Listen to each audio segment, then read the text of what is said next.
Tonight, law enforcement officials are sending out a warning about 3 rapidly growing scams. News 4 Tucson investigator Nick Vinzant has more on the new ways scammers are trying to take advantage of you and how you can avoid it.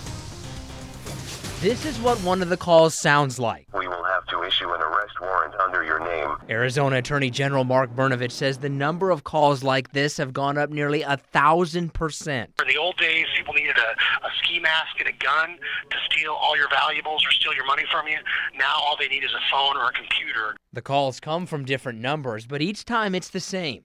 The scammer says they're with the Social Security Administration, that your account has been suspended, and that they need your Social Security number to fix it. Whether it's someone claiming to be from the IRS or someone claiming to be from the Social Security number, federal agencies are not going to call you.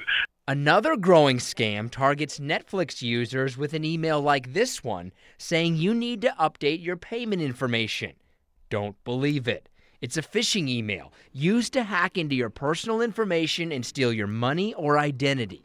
At the top of the list, though, is fake shopping websites. According to the Better Business Bureau, more than 1.4 million fake websites are created each month, making it very difficult to catch the people behind them. It's always tough for law enforcement because a lot of these scammers, even though they'll spoof a number that looks like it's from the United States, they're actually calling from overseas.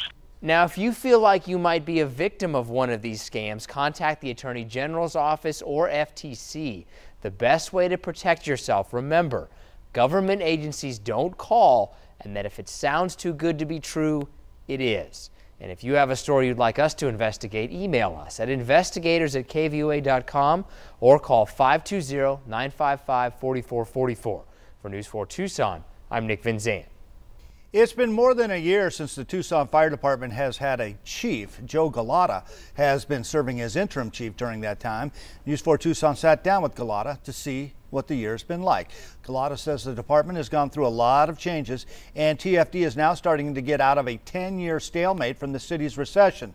For the future, he's hoping to modernize and focus on ways to better serve the community.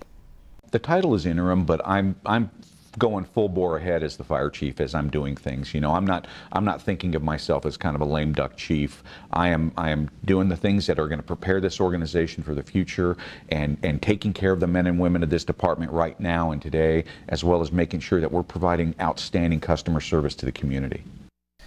Galata says the process of finding a permanent chief is expected to begin soon, and he will be applying for that position. The Maricopa County Sheriff's Office is searching for dozens of missing weapons. They have not been seen since Joe Arpaio was sheriff. Maricopa County Sheriff Paul Penzone says an audit determined 29 fully automatic weapons, 20 short-barrel shotguns, and 1 short-barrel rifle are now missing. Sheriff Penzone added there's no indication that any of those weapons went missing since he took over. More than 7,000 current and former employees are now getting notices to try to find those missing weapons. A new rule might be changing how golf is played. News 4 Tucson photojournalist Tim Eden caught up with some golfers to find out how they feel about the change. It's new at 6.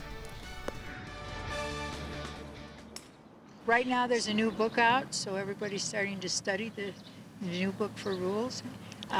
Several are very easy, most of them are, but there's several, so it's going to take a while, I think, for all of us to get used to it. We're practicing now because you have the option of having the pin in or out.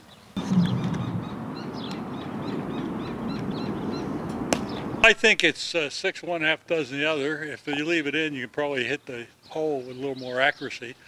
But if the pin's at least bit out of alignment, it's going to knock your ball out. So I think probably take it out. Normally, we would take it out if we're within 10 feet or so because